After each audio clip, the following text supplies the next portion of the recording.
Hello बच्चों, good evening. आज हम जानेंगे मिड टर्म एग्जामिनेशंस 2021 से 22 की क्लास 9 का सब्जेक्ट इंग्लिश के करेक्ट आंसर को जानेंगे। यह मैक्सिमम मार्क्स इसका 40 नंबर का है, यानी 40 नंबर का है, और 90 मिनट दिया गया है, यानी आपको 1.5 घंटे दिए गए हैं टाइम के लिए। ठीक है, क्वेश्चन को पहले समझ लेते हैं हल्का सा, फिर आगे बढ़ते हैं। क्वेश्चन में है जो 3 अटेम्प्ट करनी है, ठीक है ना, सेक्शन ए, बी और सी। तो सेक्शन ए के अंदर आपको 18 क्वेश्चन में से 14 क्वेश्चन को अटेम्प्ट करने हैं। सेक्शन बी में से 12 क्वेश्चन में से 10 क्वेश्चन को अटेम्प्ट करने हैं, और सेक्शन सी में से 30 क्वेश्चन में से 26 क्वेश्चन को अटेम्प्ट करने हैं। ठीक है, और प्रत्येक क्वेश्चन का इक्वल मार्क है, यानी समान अंक दिया गया है, इसमें कोई भी नेगेटिव मार्क्स नहीं दिया गया है। ठीक है, तो आज हम पहली रीडिंग कर लेते हैं, इसके विषय में जान लेते हैं। बहुत इंपॉर्टेंट सिलेबस है। ठीक है, इंग्लिश में पहला दिया गया है सेक्शन नंबर 1 के अंदर हम रीडिंग देखेंगे। Read the passage given below. जो नीचे पैसेज दिया गया है इसको रीड करके और फिर हम इसका जवाब देंगे और आप जवाब देखेंगे। तो पहले सेक्शंस में दे रखा है, आप जैसे देखे होंगे कि the heard that blanket Delhi last week was in the making over several days. ठीक है, as more and more among us developed, ठीक है, respiratory complications from severe outdoor pollutions and government grapples with means। ठीक है, means हो गया we take a look at air pollution around the world and why India with China continuously to dominated pollutions related death। ठीक है, ये तो हो गया नंबर 1 का। अब नंबर 2 के बारे में जानते हैं। नंबर 2 में क्या दिया हुआ है कि बर्निंग ऑफ एजल, ठीक है, fuels like coal is the main source of air pollution, fallout of increasing urbanizations and industrializations।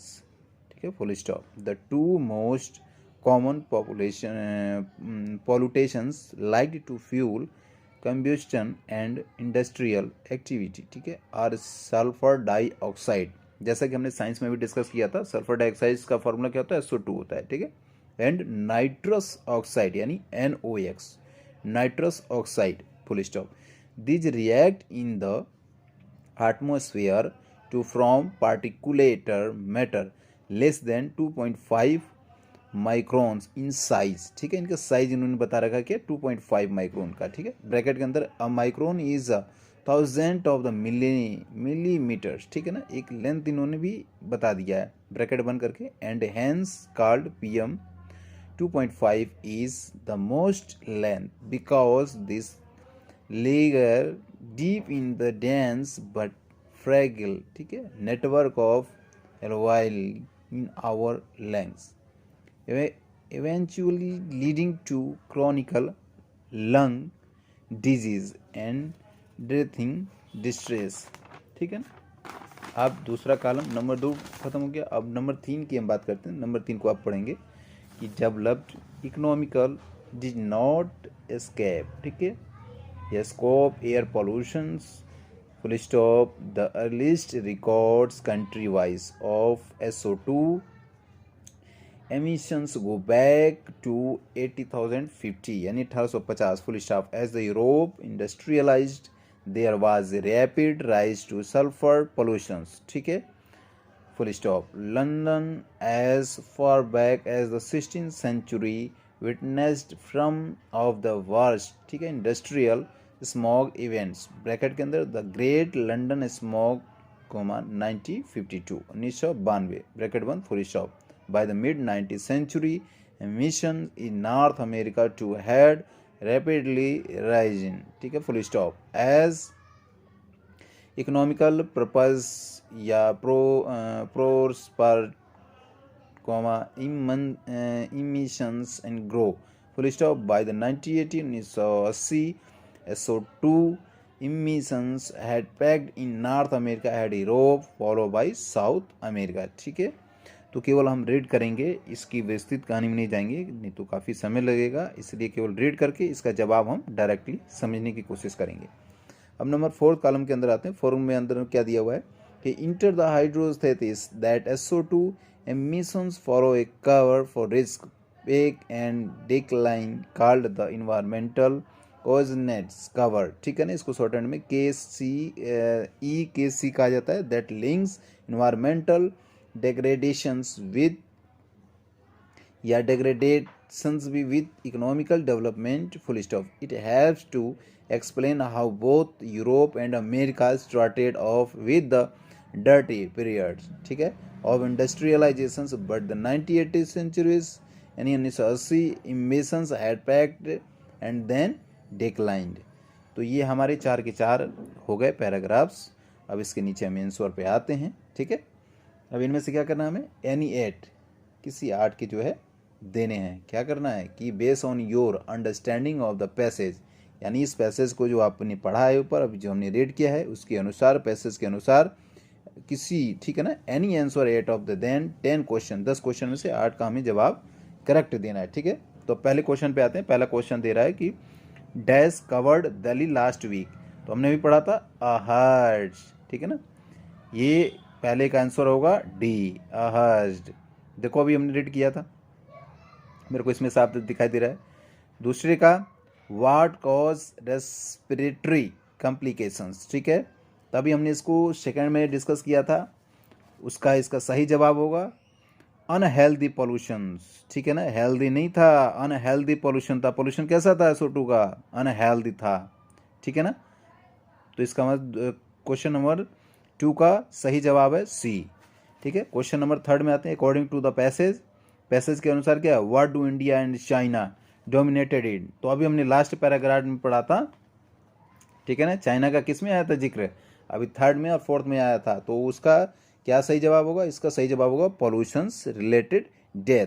तो डेथ की कंडीशन किस में फिल हो रही थी भैया, चाइना, और उसके अंदर ये इसका सही जवाब होगा सी। क्वेश्चन नंबर 3 का सही जवाब है सी। क्वेश्चन नंबर 4 में what is the main cause of air pollution, क्या कारण था भैया एयर पोल्यूशन का, तो अभी हमने डिस्कस किया था। इसका कारण था burning of fossil fuel like coal, कोयले के जलने से क्या होता है, जलने से जो धुआं उठते हैं, जो फॉग उठते हैं, जो बर्निंग हो रही है फैजल की, ठीक है, फ्यूल की, तेलों की, कोयले की, ठीक है ना, तो उनसे जो बनते हैं वो पोल्यूशन के सबसे ज़्यादा कारण माने जाते हैं। तो इसका सही जवाब है, क्वेश्चन नंबर 4 का सही जवाब है 4। क्वेश्चन नंबर 5 को देखते हैं। What are the 2 most common pollution, ठीक है, तो इसके 2 कारण बताने हैं।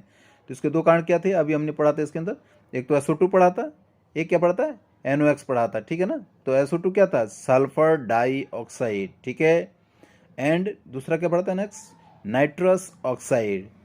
क्लियर, तो क्वेश्चन नंबर 5 का सही जवाब है नंबर सी। अब क्वेश्चन नंबर 6 का देखते हैं। द टिनेस्ट, ठीक है, tiniest microscopic particulate matter that is less than 2.5 micron in size is known as, तो भैया अभी साइज के बारे में डिस्कस किया था, तो इसके में क्या दिया हुआ था, आपने ध्यान दिया होगा, देखो देखो, इसका दिया हुआ था सही जवाब PM 2.5, यानी क्वेश्चन नंबर 6 का सही जवाब होगा डी। अब क्वेश्चन नंबर 7 के अंदर आते हैं। Which disease in cause by PM 2.5, क्या कारण था भाई, इसका क्या कारण था PM 2.5 का, तो इसका भी हमने पढ़ा था लंग डिजीज। इससे जब हो जाने पे क्या होता था, लंग की बीमारी होती थी। ठीक है ना, लंग डिजीज। तो इसका सही जवाब होगा, क्वेश्चन नंबर 7 का सही जवाब होगा डी। ठीक है, क्वेश्चन नंबर 8 पे आते हैं। क्वेश्चन नंबर 8 है, in which century did Europe have the highest emissions of SO2। ठीक है ना, तो भैया क्या था यूरोप के अंदर, क्यों हाईएस्ट था मिशन इसका SO2 का, किस सन में था ये, तो ये था, भी हमने डिस्कस किया था, ये 20th सेंचुरी में था। तो इसका सही जवाब होगा क्वेश्चन नंबर 8 का सही जवाब नंबर सी। अब क्वेश्चन नंबर 9 को देखते हैं। From the options given comma below select the word close in the meaning to blanket part 1। ठीक है, तो ब्लैंकेट का मतलब क्या होता है, ब्लैंकेट अभी हमने डिस्कस किया था, आपने ध्यान नहीं दिया होगा इसके ऊपर ही। ये कह रहा है कि भैया जो दिया गया है वर्ड, इसका मीनिंग बताना है। ब्लैंकेट का मतलब होता है कवर्ड। ठीक है ना, यानी क्वेश्चन नंबर 9 का सही जवाब होगा बी। ओके बच्चों, गुड, शाबाश। अगला क्वेश्चन देखते हैं, क्वेश्चन नंबर 10। क्वेश्चन नंबर 10 कहता है विच of the following word is an autonomy, ठीक है, of the word decline part 4। तो डिक्लाइन का क्या होता है, डिक्लाइन एक होता है इंक्रीज, एक होता है डिक्रीज, आप ऐसे समझ लें। इंक्रीज मतलब बढ़ना, डिक्रीज का मतलब घटना, तो डिक्लाइन, तो इसका जो सही जवाब होगा वो होगा इंक्रीज, ठीक है ना। डिक्लाइन मतलब नीचे जा रहा है, तो इसका जो क्वेश्चन नंबर 10 का सही जवाब होगा बी, ठीक है बच्चों, गुड। अब हम सेकेंड पार्ट पे आते हैं। पहला पार्ट हमारा कंप्लीट हो गया, जिसमें 10 क्वेश्चन में से 8 करने थे। मैंने आपको 10 का 10 बताया है, इसमें से कोई भी 8 करेंगे आपका करेक्ट मान लिया जाएगा। अब नंबर सेकेंड के अंदर था कि हमने रीड किया है, रीड कर लेते हैं। पहला पैराग्राफ है कि better process and recycling can fill 11% of the world's populations, many of whom are the India, food less and wastage in an area in the food and agriculture sector where adaptations to climate change are important. Full stop. Food loss and waste generate about 8% of global green house gas missions, ठीक है ना। बस आपको ध्यान से सुनना है कि जो मैं पढ़ रहा हूँ, अगर आपके पास होगा ही बुक, है ना, पेपर होगा ही, उसको रखना है सामने, उसको अच्छे से समझना है और डायरेक्ट उसके बाद आंसर ऑटोमेटिक समझ में आएगा आपको जो मैं बोलूँगा, ठीक है। ये पैराग्राफ पहला कंप्लीट हो गया। अब इसके अंदर दूसरा पैराग्राफ है, इसी के अंदर a recent study predict that emissions association with the food waste could increase further, hence the message of our World Food Day, observation on the October 16 was that climate and changing, ठीक है, inverted comma में food and agriculture must be to, inverted comma बंद bracket बंद, natural capital loss, ठीक है ना, ध्यान रखना, meeting the food need of a growing populations in India 1.7 billion by 2020 से 50 इन 2015 2050, ठीक है ना। उस समय कितनी थी, 1.7 बिलियन थी इनके पास पॉपुलेशन। तो well reducing food loss and wastage process and seriously challenge, ये आपका हो गया दूसरा पैराग्राफ, ठीक है। तीसरे पैराग्राफ में आते हैं कि wasting a kilogram of wheat and rice would mean wasting 1500 and 3500 liters of water respectively that goes into their product, according to Food and Agriculture Organization FAO bracket 1, every year around 1.7 billion tons, ठीक है, और almost 1/3 of food product for the human consumptions are loss of wasted globally, ठीक है।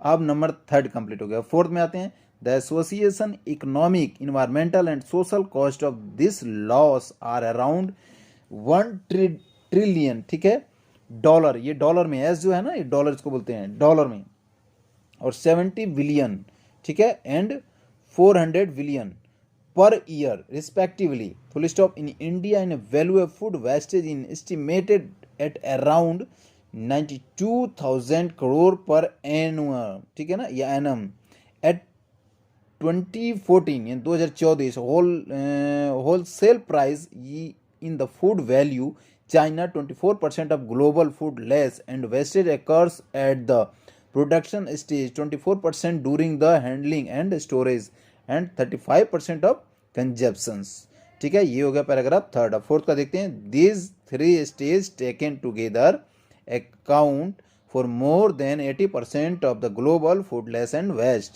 full stop, quantifying that waste along with the value China by leveraging that recently released UN यानी United Nations Global Food Loss and Waste Protocol as the framework can help India। ये आपके हो गए पांचों के पांचों पैराग्राफ क्लियर। तो इसके आधार पर आपको कोई इसमें से आपको कितना दिया गया है कि base on your understanding of the passage answer any 6 out of the 8 question, तो 8 में से आपको 6 का सही जवाब देना है, किंतु हम 8 का 8 हम बताएंगे आपको। तो क्वेश्चन नंबर 11 के अंदर हम देखते हैं क्या पूछा जा रहा है।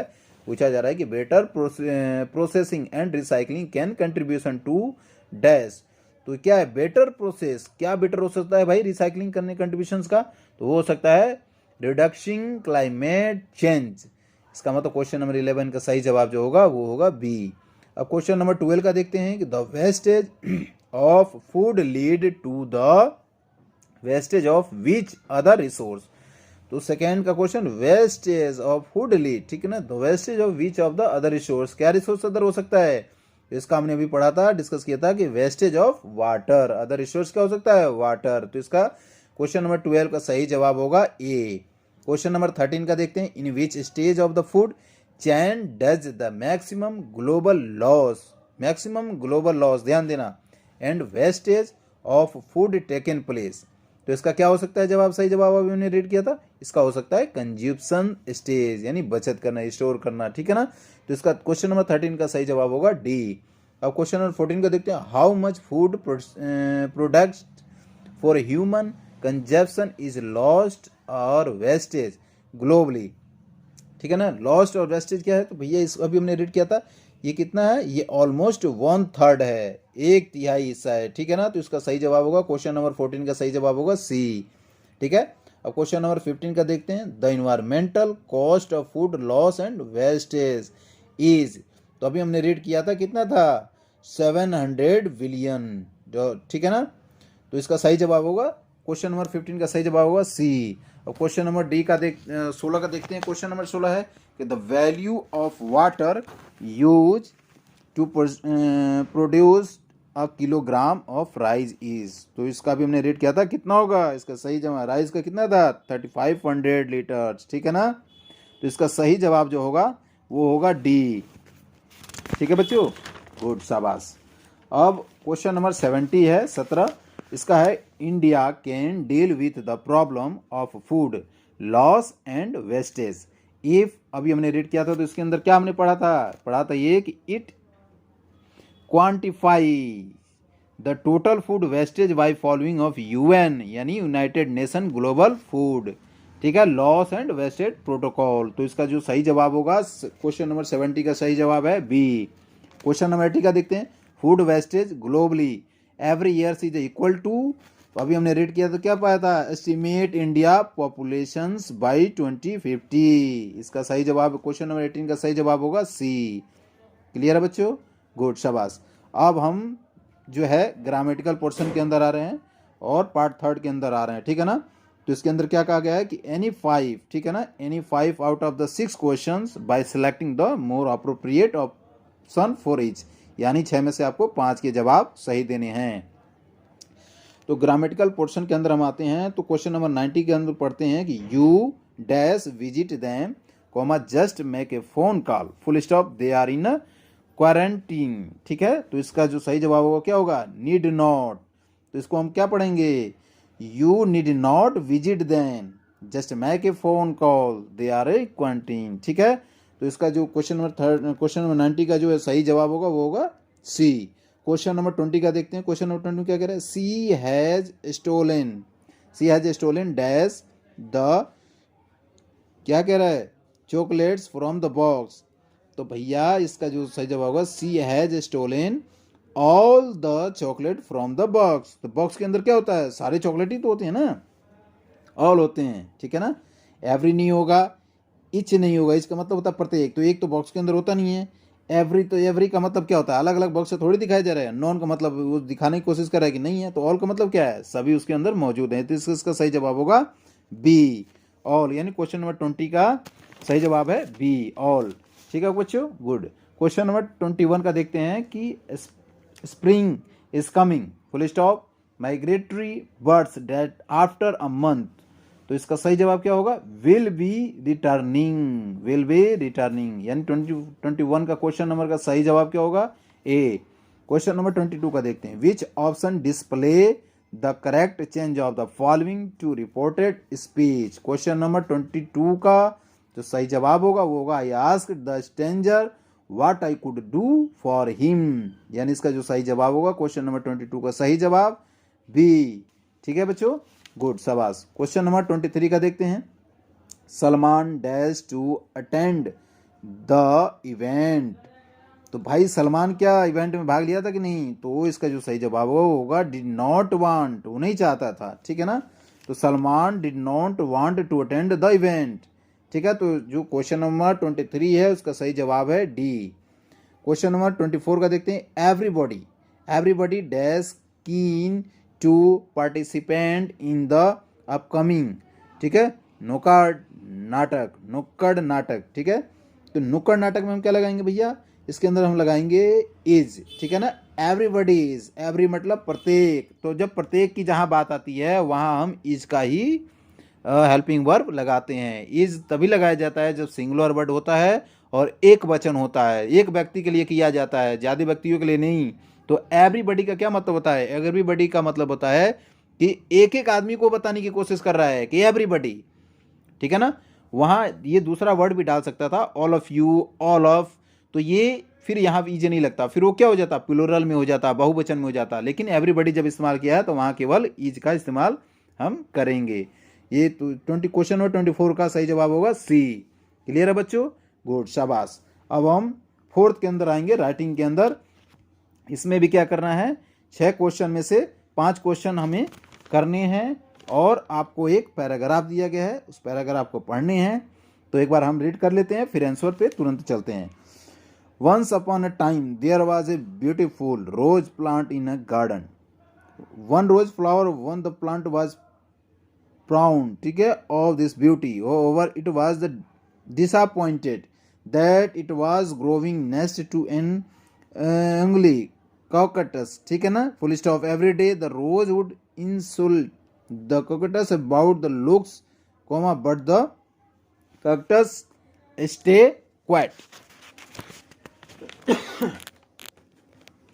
One summer, comma, a whale in the garden dried way up and there was no water for the plant. Full stop. The rose slowly began to wilt. Full stop. The rose saved a sparrow by dipping its beak into the cockles for some water. Full stop. The rose then felt ashamed for having made fun of the cactus all this time, full stop, as it was in need of water, comma, it wanted to ask the cactus if it could have some water, full stop. The king cactus agreed and they both get through summer as friends, full stop. ठीक है, तो हमने ये passage read कर लिया। अब इसके आधार पर हम 5 क्वेश्चन का जवाब सही से देंगे।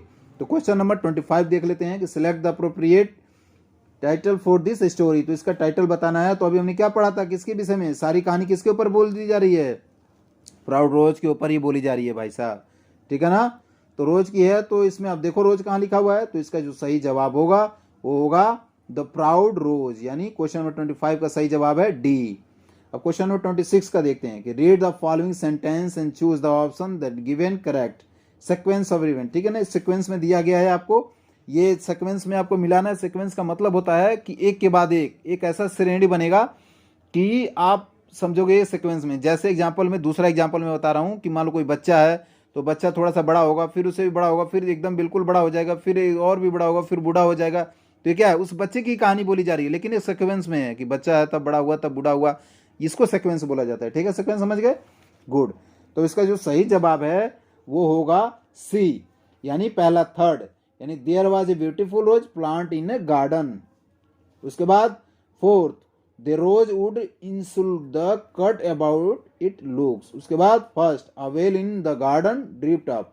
उसके बाद second, the rose so up sparrow did the beak into the cuts. तो इस तरह का ऑप्शन किसमें मिल रहा है, 26 का सी के अंदर मिल रहा है। अब हम क्वेश्चन नंबर 27 का देखेंगे कि complete the following by the choosing the best option. तो इसमें से बेस्ट ऑप्शन चूज करना है कि रोज का अगर प्राउड हो सकता है, अभी हमने पैराग्राफ में पढ़ा था तो ये था, तो कट्स का क्या होगा, तो कट्स का होगा हम्बल, ठीक है, कट्स का क्या होगा, हम्बल, ठीक है बच्चों। तो 27 का सही जवाब होगा बी।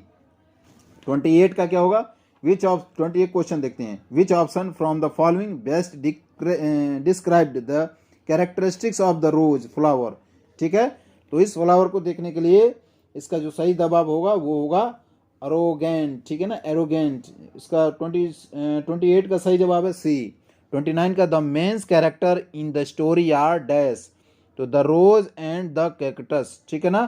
तो क्वेश्चन 29 का सही जवाब होगा ए। 30 का देखते हैं, select the options that rightly expression the more of story. तो इसका होगा नेवर जज someone by the way they look, यानी क्वेश्चन नंबर 30 का सही जवाब होगा सी, ठीक है ना। अब पार्ट नंबर 5 के अंदर चलते हैं, लिटरेचर के अंदर चलते हैं, ठीक है।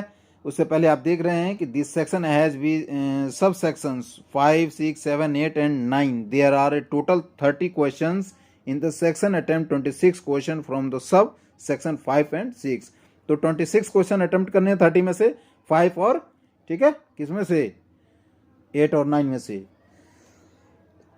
तो 5 का लीड कर लेते हैं पहले फटाफट, तब जो है उसका हम रीड कर लेंगे. तो क्या कह रहा है कि as a music comma the explain comma double noted comma में it proud it throw every part of the may be body full stop. It tingles in the skin comma my cheekbones and even in my hair inverted comma band full stop. When she played the xylophone she can sense the sound passing up to stick in the fingertips. ठीक है.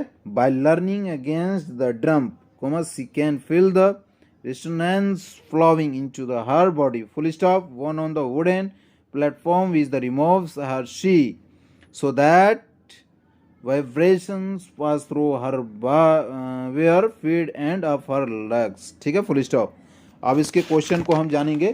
Question number 31. Question number 31 क्या कह रहा है कि how does Evelyn hear and sound of music. तो इसका सही जवाब हमने पढ़ा था क्या, पार्ट्स ऑफ द बॉडी. ये बॉडी पार्ट्स ऑफ बॉडी. इसका 31 क्वेश्चन नंबर 31 का क्या होगा सही जवाब सी.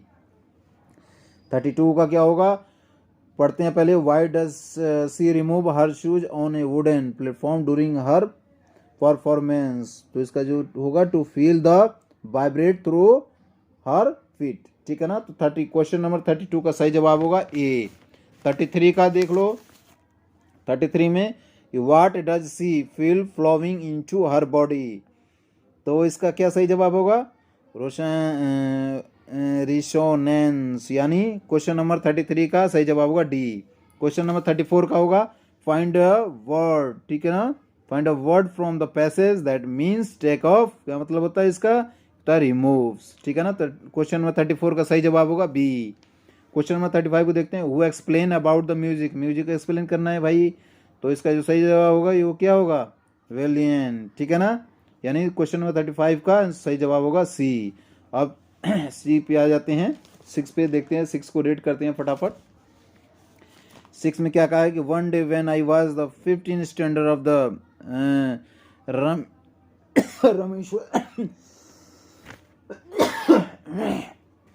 Rameshwaram elementary school, a new teacher come to our school.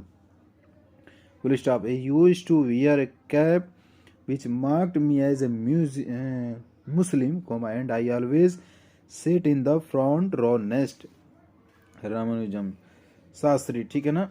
Ramananda Sastri, full stop. Who wear the skirt third. Full stop. The new teacher could not stomach a Hindu priest sons sitting with a Muslim boy. Full stop. According with our social ranking. As the new teacher, so it was the skin to go and sit in the back bench. Full stop. I felt very sad, and so did Ramananda Sastri. Full stop. He looked utterly downcast as the first shifted to maybe sit in the last row. Full stop. The image of him weeping when I shifting to the last row left in the lasting impression on me. Full stop.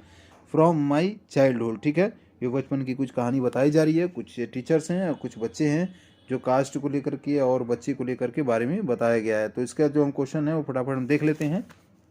Question है कि why did Kalam feel sad when I was the fifth standard as the elementary school. तो इसका सही जवाब होगा his teacher did not let him sit with the Hindu friends. ठीक है ना. तो इसका जो 30 क्वेश्चन नंबर 36 का सही जवाब है बी. तो क्वेश्चन नंबर 37 के देख दो. Why did the teacher separated Kalam from his friend. तो इसका था because of his own notion. ठीक है ना. Notion of social ranking and religious discriminations. तो क्वेश्चन नंबर 37 का सही जवाब होगा D. Question number 38. What did Kalam wear which marked him as a Muslim. ठीक है. तो इसका क्या था अ कैप. तो क्वेश्चन नंबर 38 का होगा सी. सही जवाब क्या होगा सी. क्वेश्चन नंबर 39 कहते हैं what did the teacher ask the writer to do. तो क्वेश्चन नंबर 39 का सही जवाब होगा to sit on the last bench of the class. तो क्वेश्चन नंबर 39 का सही जवाब होगा ए। ठीक है बच्चों, गुड, शाबाश। अगला देखते हैं क्वेश्चन नंबर 40 का, in which class was the return staying at the time. तो इसका था 15 स्टैंडर्ड, यानी क्वेश्चन नंबर 40 का सही जवाब होगा बी। अब 7 को देखते हैं, read the given extract attempt the question of the following any चार, कोई चार भी करना है, ठीक है ना। तो क्वेश्चन नंबर 41 पे आते हैं डायरेक्ट। 41 पे है, according to the poet comma who brought the rain. तो इसका सही जवाब होगा द विंड। ठीक है, तो क्वेश्चन 41 का सही जवाब होगा बी। क्वेश्चन नंबर 42 का, who according to the poet are affected by the wind. Question 42 का सही जवाब होगा पैसेज ऑफ द बुक, यानी क्वेश्चन नंबर 42 का सही जवाब होगा बी। क्वेश्चन नंबर 43 का देखते हैं, विच quality of the wind is expressed in the given lines from the poem. ठीक है, तो ये होगा क्लेवर। क्वेश्चन 43 का सही जवाब होगा बी। क्वेश्चन 44 का देखते हैं, what can be learn from wind.